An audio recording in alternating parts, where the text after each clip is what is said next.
For today's podcast, I want us to talk about the concept of the intertestament. Intertestament. We've heard Old Testament, New Testament. I want to talk with you about the time that passed between the Old Testament and the New Testament. The last writings that we know of, we have the dates correct, would be Malachi, which was written probably between 450 and 420 BCE.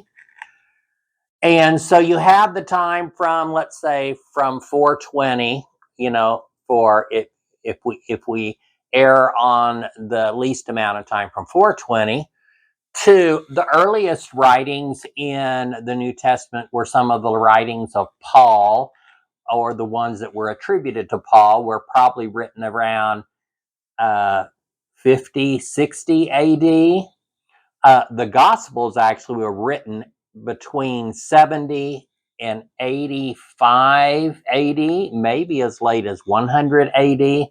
And before we get into the Gospels, I'll have an extra little, not really a full podcast, but when my podcast for Matthew, Mark, Luke, and John come out, there's going to be like a mini little video segment that's not quite a full podcast that I'm going to insert in each one of those, talking about the four Gospels. So if we're talking about the writings, the last writings of the Old Testament, Malachi, were written between 450 and 420 BCE. The writings in the New Testament were written around 60 AD and later. But start with some information from about 4 BCE, which is about the time that Jesus was born. So if we're talking about that gap, we have writings in the Gospels that begin at about 4 BCE. So if we're looking at that, between 420 to 4 BCE, we're talking about 416 years. So there's 416 years that are missing in the Bible. And so when we talk about the intertestament period, I'm really talking about that time that is between the writings of the Old Testament and the writings of the New Testament. Now, while the Gospels begin telling the story that started in 4 BCE, those writings weren't actually written till between 70 and 100 AD. So when we're talking about that gap, instead of focusing on the gap between when things were written, and for that we'd have to go and look at the writings of Paul and when the very first writing of Paul was written, and I can tell you that right here by looking in my book,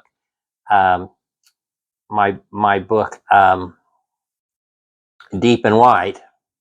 So Luke was written around 70 AD. Mark was also written around 70 AD. Mark was probably written before Luke, although Matthew, the writings of Matthew, which are not fully by themselves here in the four Gospels, there was another document that may have been the writings of Matthew, which was called the Sayings of Jesus. And they call that document Q. And when you look at research of who wrote different parts of the Bible and where did the Gospels come from, there was a very early document that has been labeled by historians as document Q, which was the Sayings of Jesus. And we think that may have been written by Matthew, and that would be the very earliest writings, even before this. But I'll talk more about that when we get into that. So if we're looking at that, I was looking for the earliest writings of Paul. The book of Luke and Acts was probably originally written as one book.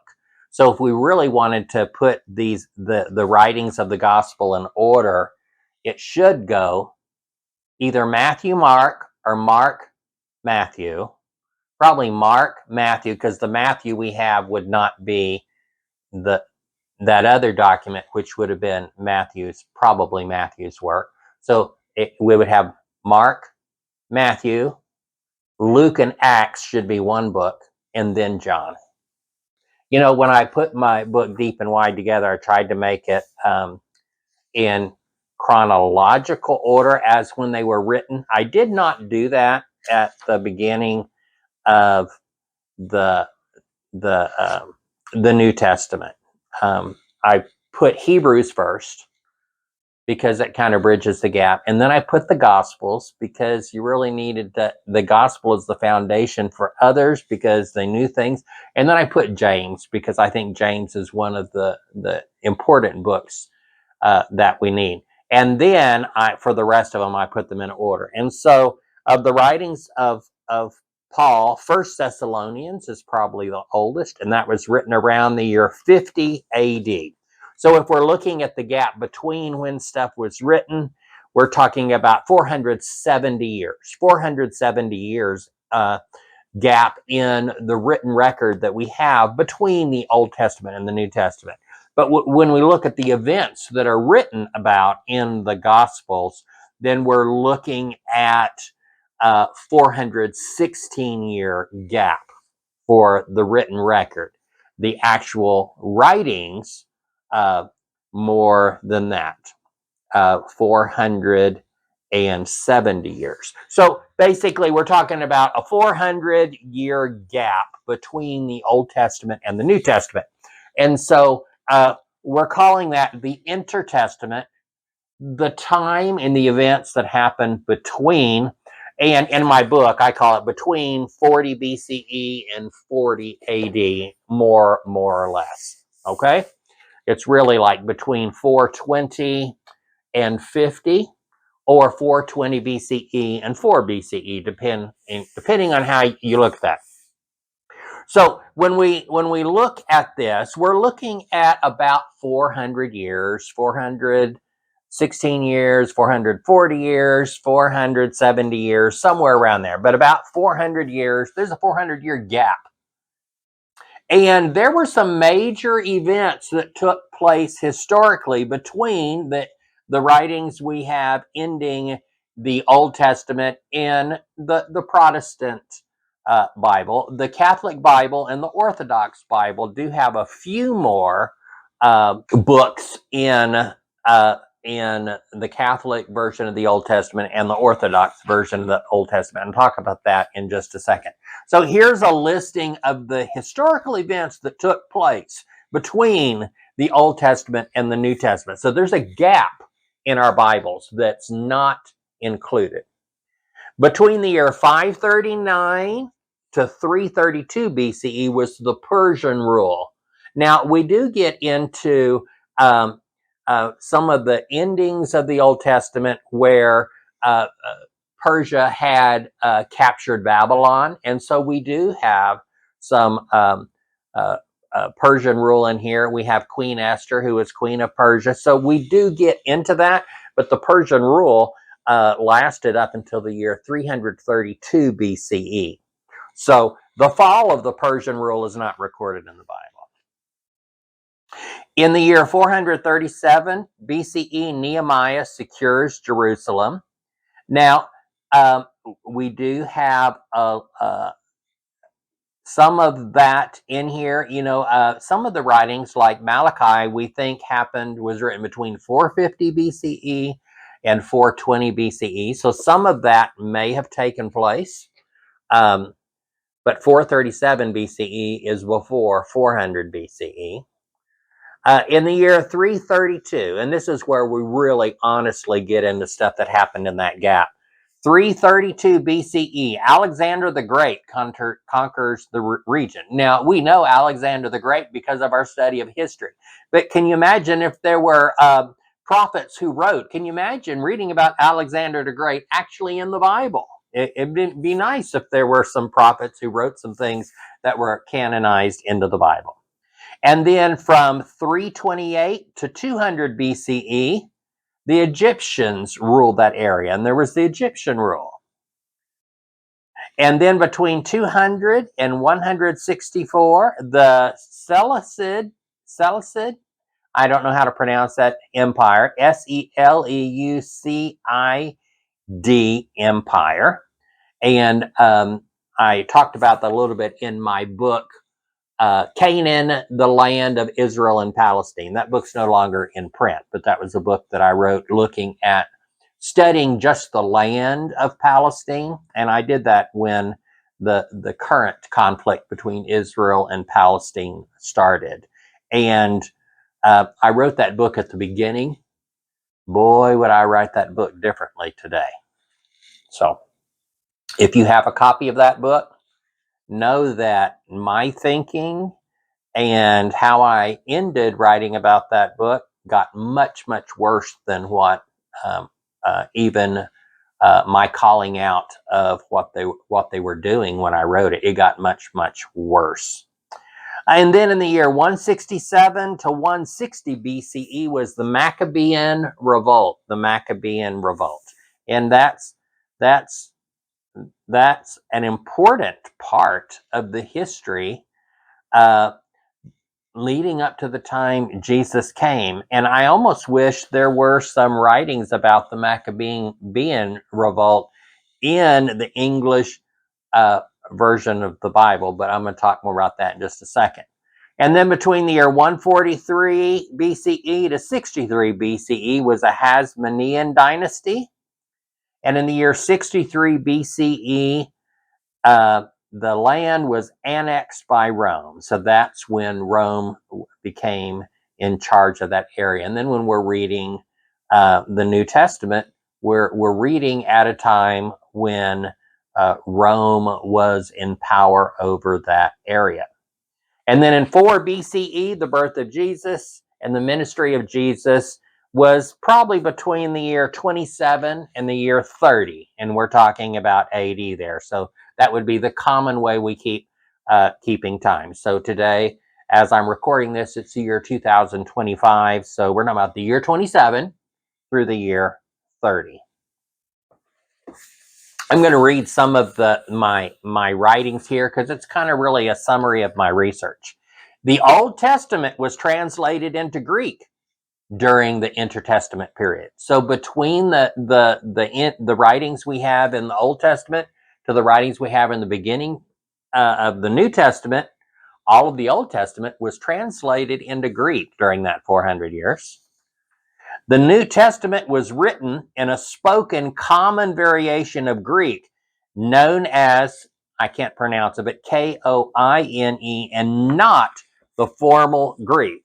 Although when I'm getting into talking about the four Gospels, Matthew, Mark, Luke, and John, the evidence is that they were written originally in a very formal, highly educated Greek linguistic.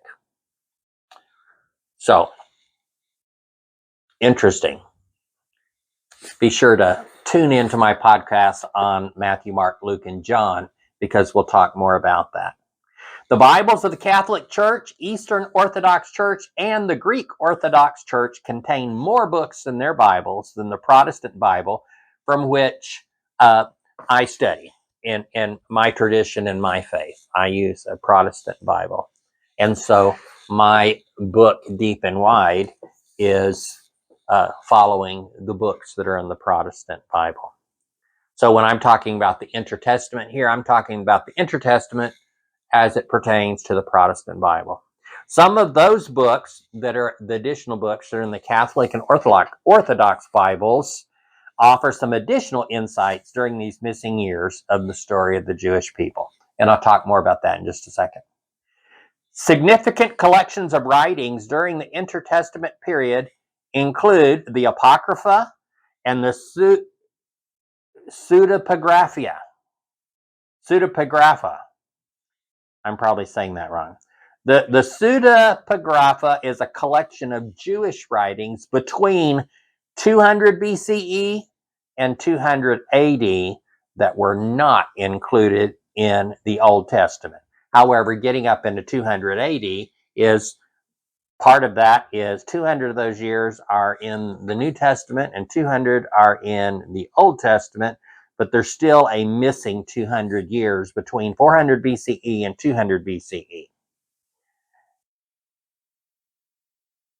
And those should include information about the Maccabean Revolt, which I wish was in our English Bibles. In fact, over here on my shelf, I have those books, and I'm trying to think if I've ever read them. I think I probably should read those, huh? The Apocrypha is a collection of other books that are not included in the Protestant Bible. Some of them were written during the period of time between the Testaments. And here's the books that are also in the Catholic and Orthodox Bibles. 1st and 2nd Esdras, 1st, 2nd, 3rd, and 4th Maccabees. Those are the ones that I probably should spend some time reading. Tobit, Judith, Additions to Esther, Wisdom of Solomon, Ecclesiasticus, Baruch. I want to read that too. I've talked about Baruch earlier in one of my podcasts. Letter of Jeremiah, Additions to Daniel, and Prayer of Manasseh. Now, during this 400 years, this gap in time between the Old Testament and New Testament, some new concepts emerged. Here are some new terms that came about during the 400 years. So you won't see these terms in the Old Testament, but boom, all of a sudden they're here in the New Testament because these evolved during that 400-year gap. Temple versus synagogue. Temple, synagogue. The concept of a synagogue was different than temple, and that all evolved during that 400 years because of the repeated destruction of the temple. Sadducees and Pharisees. Sanhedrin. The Sanhedrin we only hear about in the New Testament because that concept and term did not exist in Old Testament times. Scribes. You know the scribes and the Pharisees? Herodians. The Essenes. The publicans and the zealots. Those are all terms and groups of people that came about in that 400-year gap.